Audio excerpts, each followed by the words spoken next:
தொடக்க நூல் 4ஆம் அதிகாரம். ஆதாம் தன் மனைவி ஏவாளுடன் கூடி வாழ்ந்தான். அவள் கருவுற்று காயினை பெற்றெடுத்தாள்.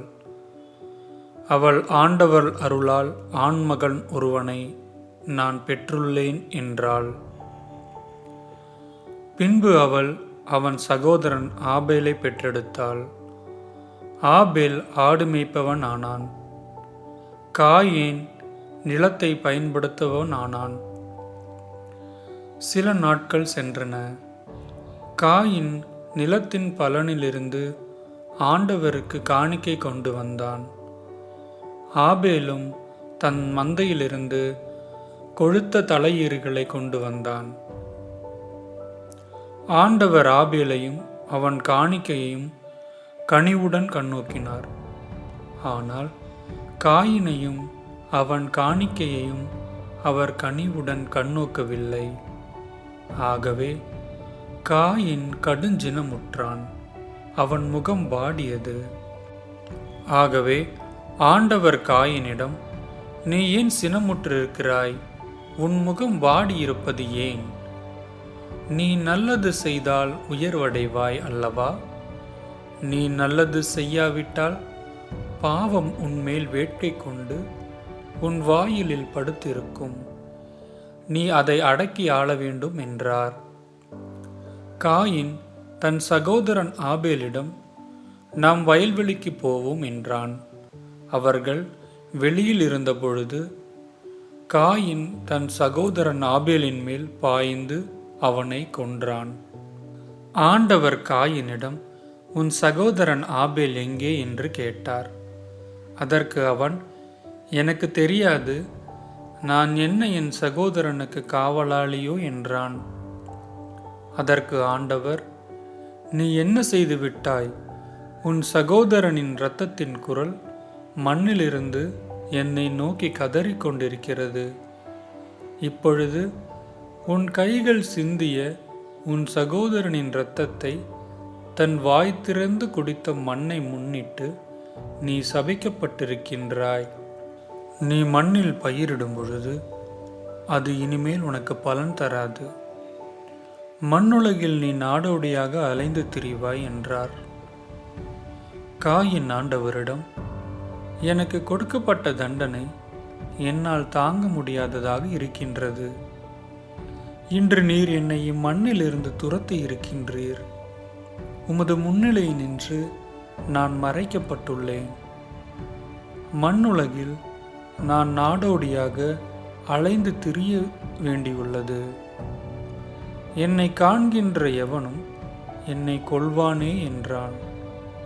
ஆண்டவர் அவனிடம், அப்படியென்று காயினை கொல்கின்ற எவனும் 7 முறை பழிவாங்கப்படுவான் என்று சொல்லி, காயினை கண்டுபிடிக்கும் எவனும் அவனை கொல்லாமல் இருக்க ஆண்டவர் அவன் மேல் ஒரு அடையாளமிட்டார்.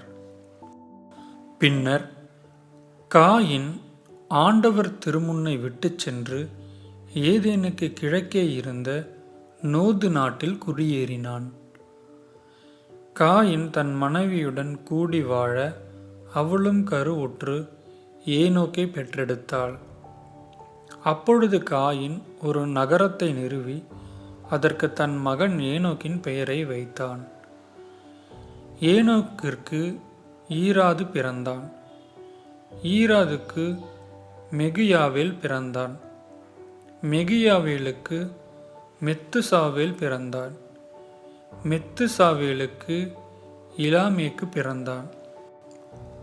இலாமேக்கு 2 பெண்களை மணந்து கொண்டான். ஒருத்தியின் பெயர் ஆதா, மற்றொருத்தியின் பெயர் சில்லா. ஆதா யாபாலை பெற்றெடுத்தாள்.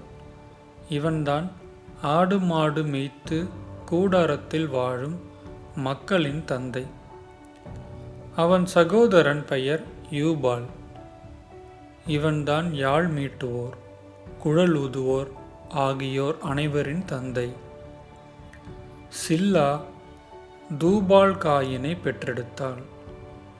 இவன் வெண்கலத்தாலும் இரும்பாலும் எல்லா விதமான கருவிகள் செய்யும் கொல்லனானான். தூபால் காயினுக்கு நாகமா என்ற சகோதரி இருந்தாள். இலாமேக்கு தன் மனைவியரிடம், ஆதா, சில்லா, நான் சொல்வதை கவனியுங்கள். இலாமேக்கின் மனைவியரே, என் சொல்லுக்கு செவிகொடுங்கள். என்னை காயப்படுத்தியதற்காக ஒருவனை நான் கொன்றுவிட்டேன். என்னை அடித்ததற்காக அந்த இளைஞனை நான் கொன்றேன். காயினுக்காக 7 முறை பழிவாங்கப்பட்டாள். இலாமேக்கிற்காக 77 முறை பழிவாங்கப்படும் என்றான். ஆதாம் மீண்டும் தன் மனைவியுடன் கூடி வாழ அவளும் மகன் ஒருவனை பெற்று அவனுக்கு சேத்து என்று பெயரிட்டாள். காயின் ஆபேலை கொன்றதால் அவனுடைய இடத்தில் இன்னொருவனை கடவுள் வைத்தருளினார் என்றாள்.